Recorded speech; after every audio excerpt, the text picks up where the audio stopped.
Good morning, everyone. We're continuing here in the Hagdama, the introduction of the CHOFETZ. We're nearing to the end, a few more days, Be'ez Hashem.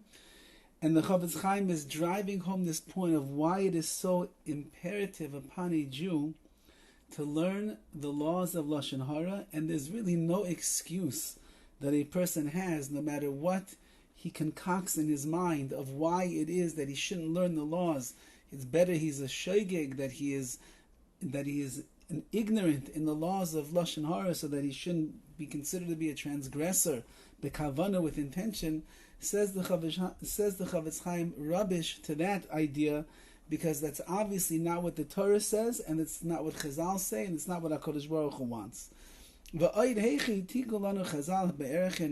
If you would be right, says the CHOFETZ, that Hashem would prefer you to be b'shoigeg, He'd rather you be ignorant in the laws of Lashon HaRa, so therefore it's gonna lessen the degree of the sin when you transgress it.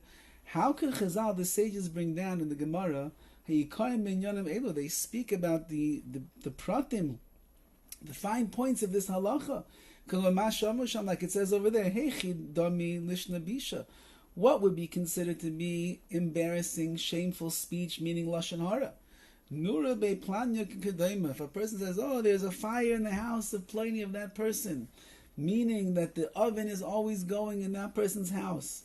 Either it means, the Gemara says over there, we'll see inside the Sefer, either it means that that person is such a Baal Chesed, that they do so much chesed, there's always a fire stoked in the house, the oven is always on, food is always being cooked and served, so that the guests that are coming and people that are passing through, they'll always have what to eat, so it's a praise of that person. But maybe it means, that person's house, all they do, they sit around, they cook food all day long and they eat, they fress away, they're gluttonous people. So the Gemara itself has a question of exactly what you do with words that are ambiguous. So why would the Gemara tell us something like that if they want you to remain ignorant? Even the verse itself proves this. It says, remember what Hashem did to Miriam. What did He do to Miriam when she spoke Lashon HaRa about her brother Moshe Rabbeinu? She was afflicted with tsaras, with the leprosy. Don't forget that, says the Torah. The Ramban explains, you have to remember every day with your mouth, you have to say out the words of what happened to Miriam, and don't forget it. So you should remind yourself, and you should delve into this bitter sin that she committed of Lashon HaRa. According to the person who is making a big mistake over here about how he should not learn the halachas, so then why did the Torah tell you to remember what happened to Miriam? Why does the Gemara try to figure out ambiguous words if it's Lashon HaRa or not? Obviously, elavadai, the Torah yardu l'seif das adam. The Torah goes into the deepest understanding of a man's mind. And he knows that a human being has the ability to guard themselves from this terrible sin. HaKadosh Baruch Hu doesn't play any tricks with people. That means that what? And the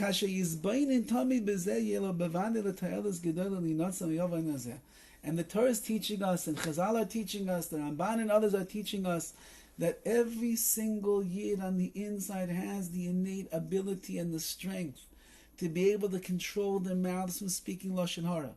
But the only way that you're going to be able to do it is if you actually learn the halachas, the laws of Lashon HaRa, if you learn the Sefer CHOFETZ, if you understand conceptually and halachically and hashkafically why it is that it's such a bad thing for a person to do with their mouth, says the CHOFETZ, HaKadosh Baruch Hu gave you the koyach, the ability to be able to do it, and therefore don't try to excuse yourself from learning the halachas and say, I'll remain ignorant and that's going to be better. No, it's going to be worse. Because if you have a chance, and today in today's world, like we mentioned before, the svarim of the CHOFETZ have been translated into every language. They've written so many versions, so to speak, that speak to the generation and have easy a lesson a day messages that you could learn together with yourself and your family and your children, and examples that a person can be able to understand better, so they'll know where Lashon HaRa is. What excuses do we have today? Says the CHOFETZ CHAIM. Your excuse is not an excuse, and HaKadosh Baruch Hu is expecting you to learn the laws of Lashon HaRa. Oid. There's a great benefit from learning these things.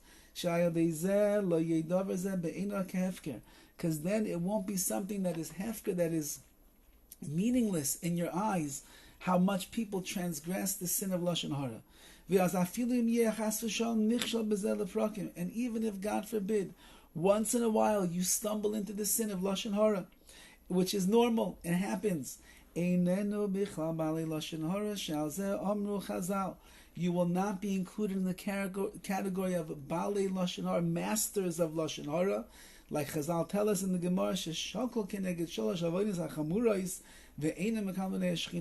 sin of Lashon HaRa is equivalent to the 3 cardinal sins, which we spoke about already this morning in the ideas of Sinas Chinam, and that's why the CHOFETZ CHAIM writes that Sinas Chinam and Lashon HaRa, they go hand in hand with each other. And you will not receive the face, the essence of the Shechina, not in this world or the world to come. There will be very, very major punishments, like the Rabbeinu Yonah brings in Shari Tshuva, and the Kesef Mishnah writes this on the Rambam as well, Miochas Deos. Rakishar lav the Alma. Other sins that a person does, he knows that he sinned. He's aware of it. Says,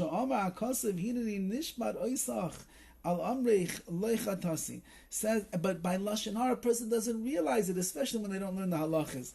And therefore, HaKadosh Baruch Hu says in Yirmiyahu and the prophet Jeremiah that I will judge you because you said I did not sin. And that's what happens to a person. And the same idea with Sinas Chinam, that's why they're so linked together.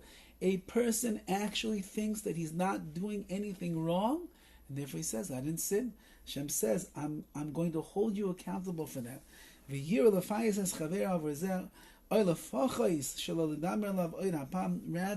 if you speak Lashon HaRa, you got to know that you did. Go and appease your friend and apologize.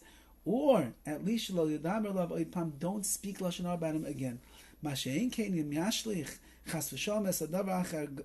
However, if you just toss the halachas out because of your own gaiva, your own hardiness and the like, you think that it's not a sin at all, there, says the CHOFETZ CHAIM, it's going to be irreparable damage that you're causing to yourself, because you will not be able to repair the sinful behavior of Lashon HaRa that you did. And therefore a person has to be very careful to make sure that they dedicate themselves to learning these halachas properly, so we know how to guard our mouths from speaking evil, Lashon HaRa. We use our mouths to speak good and positive, and in that way, Be'ez Hashem, we repair the damage that is in this world, and this will be itself a siba, a great cause for the building of the Beis HaMikdash b'mheira v'yameinu. Have a wonderful day.